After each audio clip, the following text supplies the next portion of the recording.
Today, in a time of quarantine and social distancing, we are detached from one another since we are unable to meet physically. Since we are used to gathering on Sabbath for a time of worship and connection, we can lose sight of the fact that the church is not a building or an event, but a people.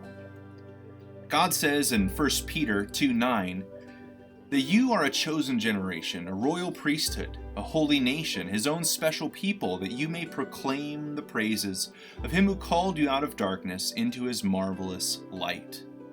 We, the people, are the church. So the church is wherever we may be. Now, throughout the ages, it was in times of difficulty like these when God's people were revived, and the message and ministry of hope went out accompanied by the Holy Spirit's power. I believe we are living in such a time. And for us at Gladstone Park, we are doing a few things in this time of social distancing. Right now, we are making encouraging content and continuing to live stream a message each Sabbath. We're also bringing a midweek live stream about God and COVID-19 on our Facebook channel. Beyond this, let's remember that our church is a movement. Weekly, we are supplying food to the needy through our community services ministry. We have emergency needs which come up regularly, requiring assistance from our humanitarian assistance and member emergency funds. And finally, we are wanting to experiment with ways we can bring messages of hope through videos, mail-in Bible studies, and online meetings supported through personal ministries. Living in a challenging new season does not mean ministry stops. No, to the contrary, it means we are finding innovative and creative ways to be the church in the midst of adversity.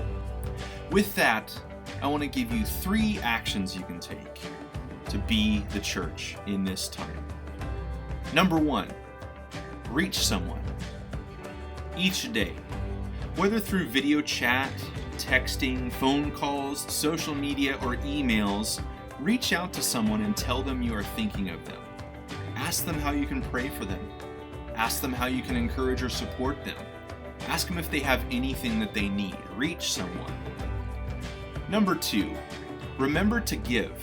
Returning your tithes as well as giving offerings to the church budget ensures that we can still continue to function and minister, but most importantly, to reach out to those around us.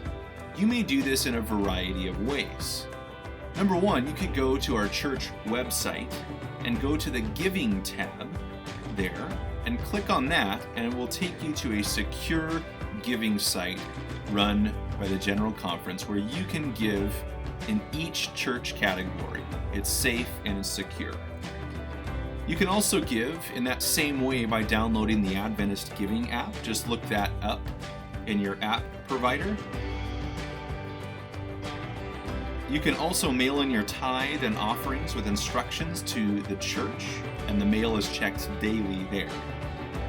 You could also bring your tithes and offerings to the church during our new office hours on Wednesdays from 9 to 1 p.m. And then, of course, you could also set your contributions aside for when we return to our normal worship services. Thirdly, and most importantly, you can pray. Pray that the gospel would continue to go to the world. Pray for those who are struggling and lonely during these times. Pray for those who are afflicted by COVID-19. Pray for the Comforter. But most importantly, pray for revival in God's church. Pray for the spiritual growth of God's people during this time, and pray that we could reach others in a way like we never have before. Remember that in spite of the conditions around us, God is still in charge, still on the throne, and has not abandoned his people. Remember, finally, these words of Jesus, and may they be a comfort to each one of us in these challenging times. Jesus said, "Behold, I am with you always, even to the end of the age." God bless you.